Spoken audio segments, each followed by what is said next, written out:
Now, there are other videos that show you me breaking down gross sales into net sales. I'm just going to take the net because that's what most people are curious with. And if you've watched my channel, you know what I'm talking about.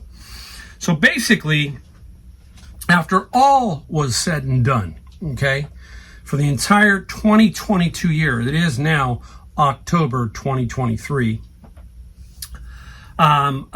Is it October? Yes, it's October, man. My brain is like, oh, it's this. I'm like, it's October. It's almost Christmas. Wow. So anyhow, I netted out. This is after fees, after cost of goods, after taxes, after everything. This is what I took home and put into my bank account.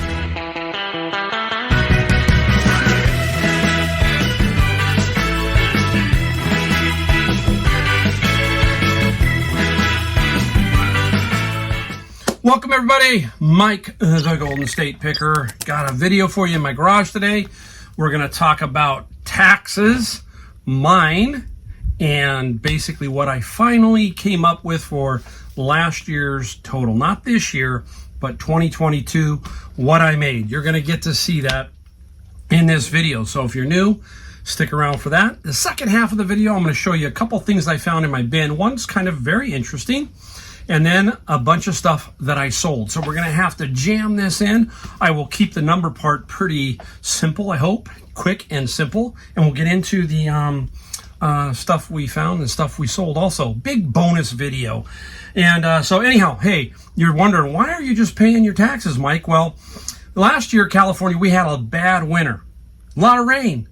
And they declared my county, Santa Clara County, a federal disaster area. And they said, hey, you don't have to pay your taxes till October 16th. So I said, okay, hey, fine. I'll just hold on to the money for a while and make a couple bucks off it, whatever.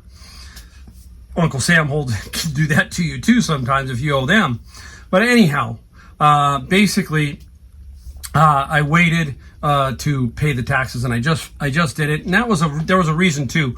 My brother-in-law is my CPA, and he has found that it's been busier than ever year-round for them. So it didn't put him under that tax deadline. He had so much going on for April 15th that we just decided to push it out, and we paid it today.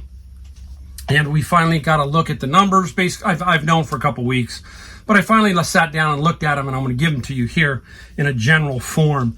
Now, there are other videos that show you me breaking down gross sales into net sales. I'm just going to take the net because that's what most people are curious with. And if you've watched my channel, you know what I'm talking about.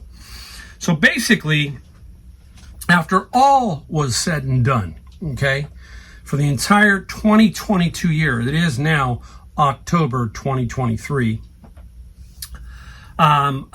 Is it October? Yes, it's October, man. My brain is like, oh, it's this. I'm like, it's October. It's almost Christmas. Wow. So anyhow, I netted out. This is after fees, after cost of goods, after taxes, after everything. This is what I took home and put into my bank account, okay? The number was $93,000 for 1 year into my bank account. So let's break it down a little bit differently so you can kind of compare. Maybe if you're doing a job and you're thinking, hey, I want to switch over, this is what it's going to take. You've seen my numbers, over $300,000 in total sales on both platforms. So they do take a lot. Your cost of goods, your fees, all of that. You're left with, a little more than a third, maybe 40%, 35%, that kind of thing. Somewhere in that range. But here, $93,000 total in my pocket. And if we break it down per month, we divide that by 12, that is take home of $7,750 a month. Break it down into a week, $1,937 per week.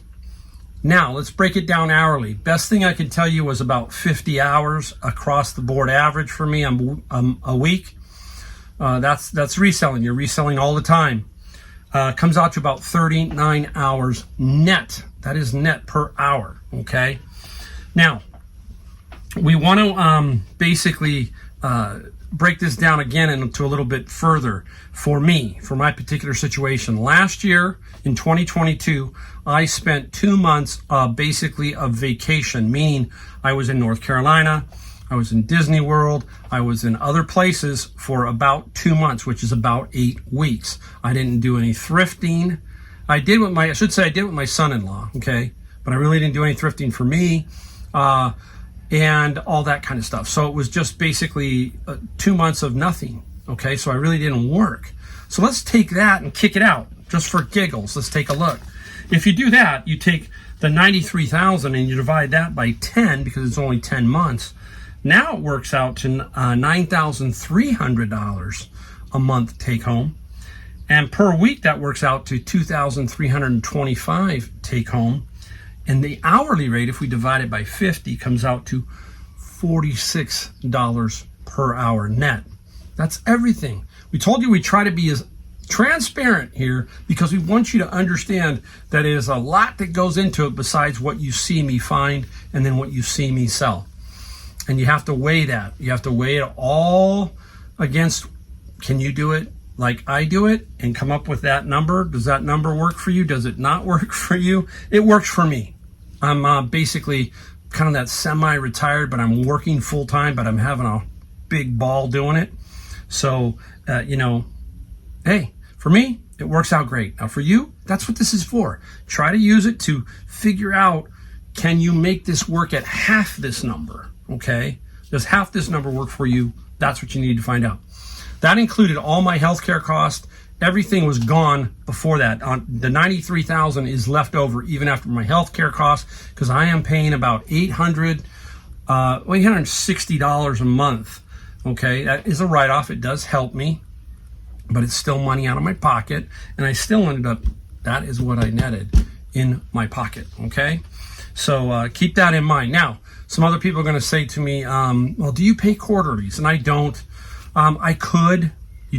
Everybody thinks you have to, but the penalties are not as drastic as what you think they are. I think my penalty was like $250 for the year for not doing that. My brother-in-law is coming tomorrow, actually. He's going to spend a week here. I will talk to him about maybe should we get to the incorporation level? Should we get to something different to maybe take some of this tax burden away? I will tell you, next year, I probably am not going to do what I did, but I've said that before and I've come pretty close because I plan on doing a little bit more traveling back to North Carolina. There's a reason for that. We'll talk about that in another video. So I might be doing more of that, and I might be picking on that coast a little bit more occasionally. So there's all these things, but it's a great problem to have, is to be able to figure out how you can make your business work. I don't have to answer to really anybody. I answer to eBay and Amazon, but hey, here I basically just do what I want to do. Okay, that's the great thing about owning your own business, because that's what we do as resellers. We own our own business. The question is how much do you put on that freedom? That ability to say, I don't want to work today, or I want to go to the beach tomorrow because that's where I'm going. I'm going to the beach tomorrow. I don't have to tell my boss. How much is that worth, right? That can be worth a lot too. Now, one last thing.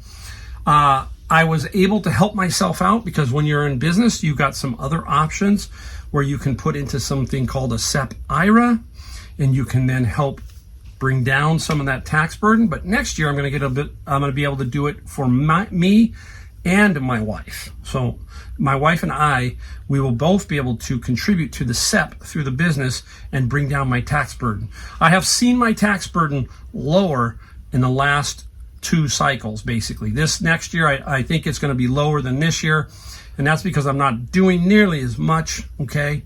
But also I'm getting some better tax advantages and that kind of thing with putting more into these SEPs. Basically, I'm shuffling money into a SEP. I'm not losing it. I'm pushing it over into a SEP.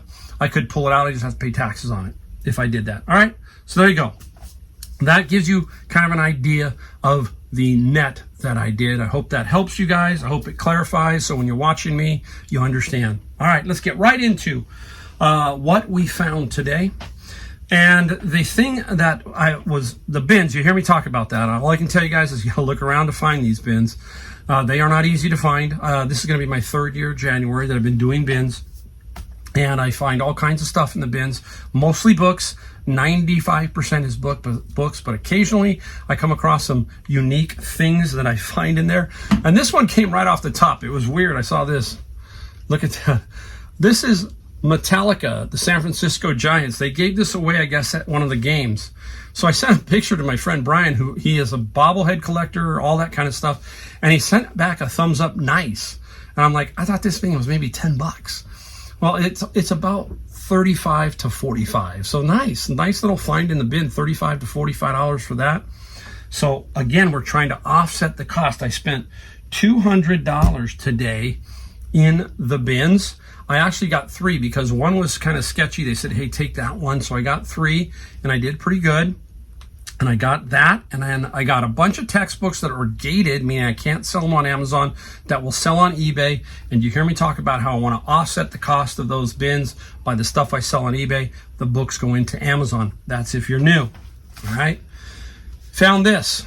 I found 13 of these. Some of you are going, okay, I kind of know. 13, okay. What are they?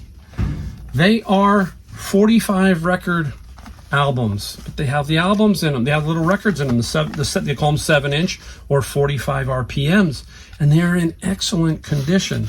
Doesn't mean they're worth a ton of money, but for example, this is Blue Side of Lonesome, Jim Reeves, a bunch of country, a bunch of that kind of stuff, the 50s and 60s.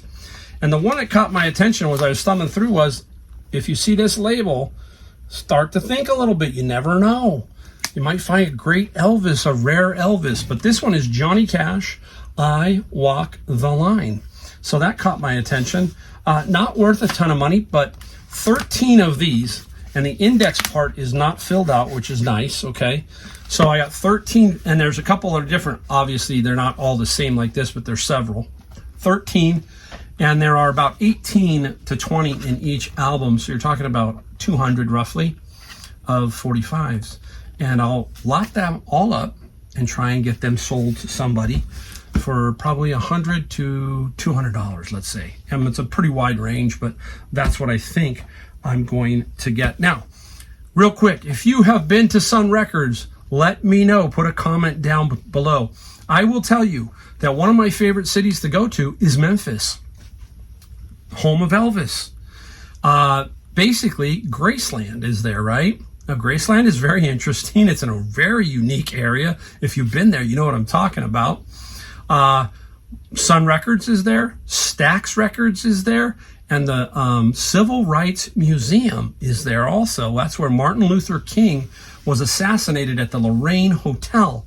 And that place is awesome because you have the Lorraine Hotel still there. You see the room where Martin Luther King was assassinated on the balcony. Great piece of history. And what they have done for that museum is across the way where James Earl Ray fired the shot, you actually can see the bathroom that he fired from to assassinate Martin Luther King. Memphis has a ton of history. Beale Street, fantastic. I took my daughter one year and she got to do some karaokeing on Beale Street. That was a lot of fun. But tell me if you've been to Sun Records, because that place, when you walk into that place, that is really part of the history of rock and roll, with Carl Perkins, Jerry Lee Lewis, and Elvis Presley and Johnny Cash, all those great musicians. A lot of history, and it's very unique. So let me know if you've ever been there. That's pretty cool. All right, let's get into what we sold now. Wow, big introduction. We sold $871 worth of stuff. So back on track a little bit. We had a couple of slow days, then we got this day. So just keep plugging along, and I can't complain about any of them. I'm lucky. I get a lot of great sales, and I'm truly blessed. And I mean that. Sometimes I lay down in bed, I'm always thinking how blessed I am. So, all right. Up next is right here. We sold some manga. If you saw my video on the manga, I got a bunch of manga at a flea market, whole carload. And I've got them all up now. I finally got them all up, and I've also pushed whatever else I could into Amazon. A lot of DVD stuff went into Amazon.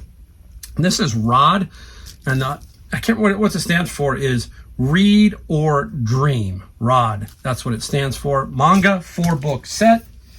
And $24 plus $7 shipping.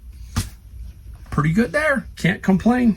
Next up, these next, I'm going to see, next two are definitely, next three, I'll go three. Bin of books. Cool one, Codex. Angels of Death, Warhammer Supplement, Games Workshop. A lot of these booklets like this can go for some good money. This came out of a bin of books a while back. Finally sold $50 plus $7 shipping. Love my bins, guys. You hear me talk about it over and over, but it's truly is been a huge victory for 3 years. Now, some people say, well, Mike, what would you do if you didn't have your bins? You know, people will say that, and there's some people who have said that in the comments, you know, but I basically say you have to create your own luck, or you have to create your own fate, all that kind of stuff. The more you look for things, the more you're going to find. You hear me talk about that over and over. What is the number one thing you have to do? You have to get out and look. If you don't look, it won't come to you, basically. So if I didn't have my bin of books, what would I do? I would spend that time that I didn't have the bin of books looking for other stuff to sell on eBay. That's it. I would just increase my reach. I have to split this between the two, which is fun. It gives me a little bit different way to look at the books. Then I can go out to garage sales. I can go to savers. You know what? You get what I'm talking about. Basically, create your own wealth. That's the way it works, guys. No one else is going to do it for you but yourself. So, and if you get lucky and you find something, great. And, you know, just keep going. You will find stuff. My friend Brian, who was a project manager, I always shoot him a photo of this. And I said, you need to take the test again. And he laughs. But anyhow, Project Management Book of Knowledge Guide. This is the 6th edition and it still sells. I've sold 2. I found 2 in the last couple of weeks and they sold quickly. They both sold for the same price, $39 plus free shipping. And that's medium mail on that particular set. Now, this one was the interesting one. If you watched my videos, you probably saw me grab these. And I remember I said I found 2. This was Napoleonic uniforms. And then a little further down, I found 4 and 5, or 3 and 4, 3 and 4. So I had 1, 2, 3, and 4 on the Napoleonic uniforms. And I wasn't sure where I was going to get, and I knew I was trying to get between 300 and 400. Somebody gave me an offer of 300, and I took it. We have some $27 shipping. This was going to Canada, guys. So this is a global shipping situation. It sold last night, and I didn't send on invoice. I was just going to wait and see what happens, because I've been finding that the new thing with Amazon where they pay instantly, that's a gold mine. That is a big win. So eBay finally seems to have gotten that squared away, but I didn't get paid right away on the global one, and I was getting worried that he's going to look at it. The duties, the fees, the extra shipping was going to push him out. But I think he did. He finally realized it, or he knew what he was doing, basically, and he did pay. So I got paid for it, and you know, I'm happy about that, right? Let me move some stuff around here. Up next, right here, I think that was my wife that just walked by. I just went, oh, okay, she went on a walk. She had her headphones in. Garage doors open. Oh, goodness. This is Tune Belt. I have had this forever. My young days of picking. It's a Wilson AM/FM cassette radio. I think a lot of people don't want it for the cassette. They want it for the radio, baseball games, I think, stuff like that. It's got this, you know, so they can put it around themselves at a ball game. I believe. That's what I believe. Wilson, and the cassette was $22 plus $6 shipping. And I know what's funny is I knew exactly where this was. You've heard me talk about how finding stuff like this is easier than finding something I put on the shelf 2 to 3 days ago. It's really strange, but that's how it works. Up next, don't forget this category. What is it? What is it? Pool cue. And it is a nice little pool cue. It is, I think it's Willie Mosconi. Yep, Willie Mosconi pool cue. Boy, when I was a kid, I used to watch on, I think it was Wide World of Sports a lot of times. Remember that show? Jim McKay. You remember the guy going off the ski slope? The agony of defeat, right? And sometimes you would see Pool stuff. You would see a little bit of unique stuff sometimes, and Pool was on there, and there was Willie Mosconi, Minnesota Fats. What a character he was, right? And in later, when Pool was still real red hot, who was the other one that you saw in a lot of, I think it was Miller Lite, or was it Miller Lite or Bud Light? I'm not positive, but that was Steve Miserak. And Steve Miserak went on to fame because he did a lot of those commercials. He was a great pool player, too. Now, these guys, always keep your eye out for these. These are head covers. If you get them for free or, you know, pick them up for cheap, 10, 15, 20 cents a pop, whatever, a whole box from the golf course. Sometimes these golf courses at the end of the season, because they're back east, they close due to winter. They want to clear out all their stuff like this. You can go offer them maybe something for all their head covers, even their golf clubs. We're going to talk about that in a second. Even their lost golf clubs, they'll probably sell them to you. They want to clear out the pro shop. And I sold those head covers for $21 plus some $7 shipping. Easy peasy money is basically what I say. And I'm making sure I don't forget anything. I got some more. Kids baseball bats. I picked this one up, I believe, for $5.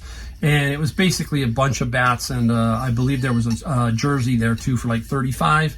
And this bat here, $20 plus $15 shipping on this baseball bat. I am really finding something very unique when it comes to shipping right now. You heard me talk about it in other videos, but right now, I'm telling you, is the time to ship golf clubs. Anything under 2 pounds and 6x6 x 45 and under, you're looking at shipping some golf clubs at ridiculously cheap prices. I have been shipping via UPS, and my golf clubs are costing me no more than $9 to $11 to ship one club, basically, clean across the country. I've got a set that I'm going to show you in a second. Those are a little different. But right now, UPS is dirt cheap, I'm finding, shipping golf clubs. So keep that in mind, guys. You can make some money on that, too. I price all my golf clubs at about $14.95 a club. And I'll nibble and take $4 or $5 for sure. Got this one, guys, at Savers. I think I paid $5 for this thing. Ab roller or ab slide. It's brand spanking new. In the box, it's a little beat up, but it is brand new, so brand new open box. We got $30 plus $15 on the shipping on this one. So nice little find there. We've got the golf clubs. We're going to go there. Here we go. And then the one last big one. Up next, golf clubs. Boom. There you go. Look at those. Again, I always tell you, I always try to show you because I want you to see how the difference between something newer and something older. And this is the King Cobra series. This is the S9. We were missing the pitching wedge. We got that huge lot of 30 golf clubs from the Goodwill, and they all were averaging about $5 a piece. And this set was missing the pitching wedge. Not the end of the world, but you can see what I mean. Where'd the pitching wedge go of all these clubs? So we got $140 plus $25 shipping. When you do sets, price it at about $24.95. That should be spot on. Make sure you get it in the proper size. Don't go over that 48 inches. And you'll be surprised that this will probably come out at $18 to $20, and you'll make a few dollars. And if it's closer to you, even better. So keep that in mind. Basically, that set that I bought for 30 some, I think I sold 2 sets out of there.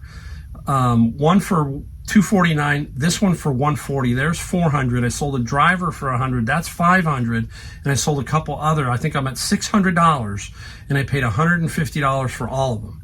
And I still got clubs left. So, again, I can't emphasize how golf clubs can make you some good money if you are constantly looking. The story on that real quick was another picker was ahead of me. He does a lot of toys and games. All those were sticking out of a blue bin that they pushed out onto the floor, sticking out like, antenna. Buy me. He didn't buy them. He watched me come and take all of them and put them in my cart. And he goes, Mike, they sell really well? Yeah. they do sell really well. So anyhow, keep your eye out for those. All right, this one I just got recently, and it sold pretty quickly. There it goes, guys. I got a Brother embroidery machine, and sold it right away. I'm glad. I don't like them. I've got a lot of big things that came through. So this Brother embroidery machine, it sold for $175 plus $45 shipping. I will tell you that Savers prices every sewing machine at $29.95. I got this one, at least I think I got it with a 20% discount, so I saved $6. So we're in tax, you're back at $25, $175 plus $44 shipping. Now, this, people ask me, Mike, what about your shipping? Do you do calculated? No, I don't do calculated shipping. I probably could on stuff like this. I price this from here to the East Coast in my head. I basically think of small, medium, and large. That's how I think of my shipping. And I break them down into categories of prices. Like small is like to $20, medium is like 20 to 35, and 35 to 50 is large. That's how I kind of think. So this here, $45 going to New Jersey. So I didn't get lucky. I didn't get it halfway. I didn't get it to California. But I will tell you that I never get someone saying, hey, can you cut down the shipping? I really don't. Even on these big items, they just assume that it costs money to ship them in general, guys. Sometimes they'll do a best offer to kind of counter that. That's fine. I'm here to make money. I'm not here to lose money on my shipping. That's for sure. And if you do it calculated and you're off on the size of the box a few, you lose $2 or $3. I'd rather make $5 or $6, not lose or break even. You still got the cost of your time and your bubble wrap. You've got to keep that in mind when you're doing business, guys. Every dollar adds up over the year. Let's put it this way. Let's say you made $10 a day on your shipping. You hear me say that, right? $10 a day. And you ship every day. And there's 365 days in a year, right? That's $3,650 in your pocket. In your pocket. That could be a trip. It could be a trip for your family. Or, you know, it's going to help pay for all this stuff. Okay. I don't spend $3,650 a year on materials. No way. But your time is money. We just went over the time, right? The more I can make, the better. I mean, two ways to look at it. I either made $39 an hour or $46 an hour. Let's call $40 an hour net. That is take home in my pocket after all expenses, all taxes, everything. All right, there you go. Hope you liked the video. If you did, we need you to hit the like, the subscribe, and the bell notification to get more videos.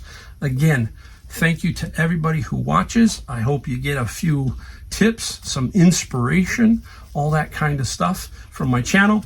And again, thank you very much, and I'll see you in my next video.